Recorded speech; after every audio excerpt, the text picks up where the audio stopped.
Bueno, pues muy buenas tardes. El día de hoy vamos a estar viendo lo que es el muestreo. El muestreo, como bien lo sabemos, son aquellos procedimientos estadísticos que se van a utilizar para seleccionar muestras que resulten representativas dentro de nuestra investigación de mercados. Este muestreo se saca por medio de la población a la que se pertenece y constituyen el objeto de estudio de nuestra investigación. A ver, el muestreo está formado por tres áreas, que viene siendo universo, población y muestra. El universo nos habla de que es la totalidad de individuos que van a ser observados e investigados. Este universo puede ser finito o infinito. El referirnos de que un universo es finito o infinito, estamos hablando de que podemos conocer su población o por cantidad de personas que están dentro de ella o no. Eh, Cuando no conocemos a la cantidad de pobladores o personas que están dentro de un universo, se habla de que es un universo infinito. En el caso de QSEA, como podemos conocer la cantidad de personas que están alrededor de la escuela o que están dentro de la escuela, esto quiere decir todas aquellas personas que forman parte de una licenciatura del centro universitario, vienen a ser la población estudiantil. Entonces, el universo de QSEA podría decirse que es finito, ya que podemos conocer esta población y la cantidad de personas que hay dentro de ella. Para referirnos a la población dentro de un universo, vamos a decir que se basa, según el estudio, en las características determinantes. Estas características determinantes pueden ser inclusivas o exclusivas, es decir, que con las características que tengamos dentro de nuestro objeto de investigación va a ser lo importante para determinar quiénes son parte de nuestro objeto de estudio. Por ejemplo, lo que venimos viendo alrededor, si hacemos una encuesta o una investigación sobre, no sé, shampoo para personas con gustos de música diferentes, pues primero que nada tendremos que entender que van a ser parte de los objetos de inclusión si les gusta la música, qué tipo de música les gusta, en el sentido de determinar cuáles son sus gustos musicales, pero al mismo tiempo toda aquella persona que use shampoo podría ser una característica de inclusión. Para lo que fue, por ejemplo, mi investigación de tesis de la maestría, una de mis principales características de inclusión fue que tuvieran perro. Si las personas no tenían perro, no podían aplicar para mi encuesta. Entonces, todas aquellas personas que tuvieran de mascota a un canino podían ser parte de la población a la que yo estaba dispuesta a seleccionar. Luego, por último, tenemos la muestra.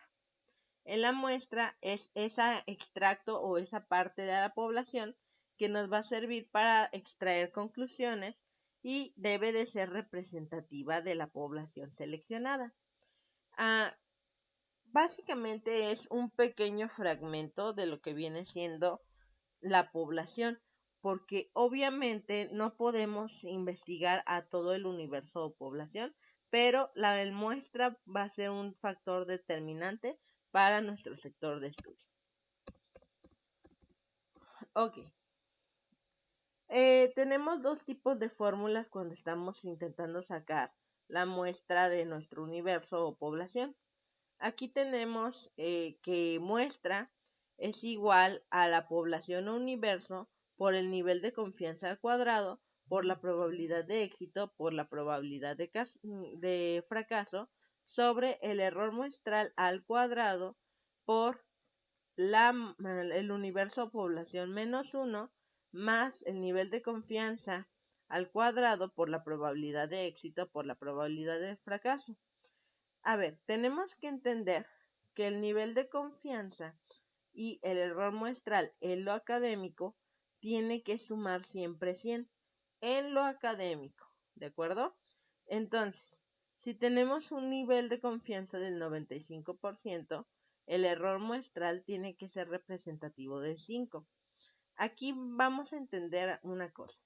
El nivel de confianza se da gracias a algo que se llama la campana de Gauss, donde cuando está más cerca del centro, más confianza o más nivel de certeza de investigación se tiene, ¿sí?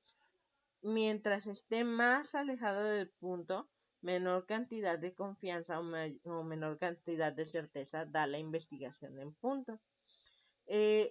Aquí estamos hablando de cuando conocemos la población. Entonces estamos hablando de un universo finito. El nivel de confianza sale por medio de algo que se llama tabla Z y básicamente nos dice que los siguientes coeficientes a tratar, si queremos un nivel de confianza del 90%, tendríamos que cambiar esta Z al cuadrado por 1.645 al cuadrado. Generalmente utilizamos el 95% porque es el más aceptado dentro de la comunidad científica, más no es el único. Y el coeficiente que vamos a utilizar siempre es de 1.96. Si quisiéramos que fuera más impactante o que fuera más relevante para nuestro objeto de estudio, tendríamos que usar un 97.75%, que equivaldría a un 2.24 en la tabla Z. Y si quisiéramos un porcentaje del 99% de nivel de confianza, tendríamos que cambiarlo a 2.576. Entre más alto sea el nivel de confianza, mayor cantidad de encuestas se van a realizar. Entonces, esto lo tenemos que entender y lo tenemos que saber usar muy bien. ¿De acuerdo? En dado caso que no conozcamos la población a la que nos estamos refiriendo o el universo, vamos a utilizar esta otra fórmula. Esta fórmula nos da el resultado cuando se desconoce la población, es decir, es lo mismo, es el nivel de confianza al cuadrado por probabilidad de éxito por la probabilidad de fracaso. Algo que olvidé mencionar es que la probabilidad de éxito y la probabilidad de fracaso se refiere a la probabilidad de éxito de resolución de las encuestas y la probabilidad de fracaso que tiene esta. Como tenemos una probabilidad de que nos contesten o no las encuestas, pues va a ser un 50 o vamos a manejar un 50% por un 50%. Y el error muestral, como les decía anteriormente, es del 5% lo que vamos a estar utilizando porque queremos un nivel de confianza del 95. Entonces, al hacer estas sustituciones, vamos a tener un factor más relevante e incluso más real dentro de nuestra encuesta. Ahora, tenemos que entender que hay diferentes tipos de muestreo o diferentes tipos de muestra. Existe el muestreo probabilístico y el muestreo no probabilístico. El probabilístico nos habla de que se basa en un principio de equiprobabilidad, y esto quiere decir que todos los individuos de la muestra seleccionada tendrán la misma probabilidad de ser seleccionados. Con lo anterior nos asegura que la muestra extraída contará con cierta representatividad, es decir, que serán representativos para nuestro estudio. No estará manipulado y de alguna manera será factible. En este tipo de muestreo podemos ver el aleatorio simple, el estratificado, el sistemático y el conglomerado. A continuación veremos un poco más sobre estos tipos de muestra, pero es simplemente el nombre que se le da al formato que nosotros elegimos para realizar nuestra muestra. Luego tenemos el no probabilístico. El no probabilístico igual sirve para estudios exploratorios y en este tipo de muestras vamos a elegir a los individuos utilizando diferentes criterios relacionados con las características de investigación, pero en este caso no tienen la misma probabilidad de ser seleccionados como en el probabilístico y se determinan mayormente por lo que el investigador dice. Aquí tenemos lo que viene siendo el muestreo por conveniencia, el muestreo discrecional o intencional, el bola de nieve y el muestreo por cuotas. En este momento iniciaremos con el muestreo no probabilístico, explicando un poco más el sentido de estas cosas. El muestreo por conveniencia nos habla de que los sujetos van a ser seleccionados dada la conveniente accesibilidad y proximidad de los sujetos para la investigación.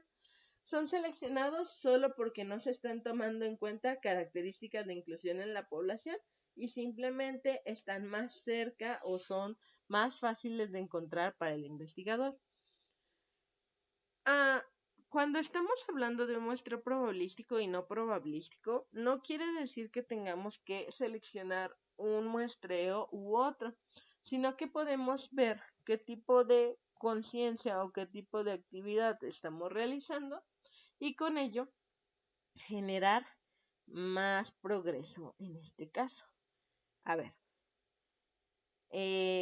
por ejemplo, podemos tener un muestreo mixto que puede ser aleatorio simple por conveniencia, donde a lo mejor tienes un tema sencillo y relativamente cualquiera podría entrar, pero por conveniencia vas a ir a lugares donde puedes encontrar a ese tipo de personas o a ese prospecto para realizar la investigación. Entonces se vuelve aleatorio simple por conveniencia. ¿Por qué? Porque nos estamos acercando hacia donde están los objetos de estudio. Luego, tenemos el también llamado intencional o discrecional.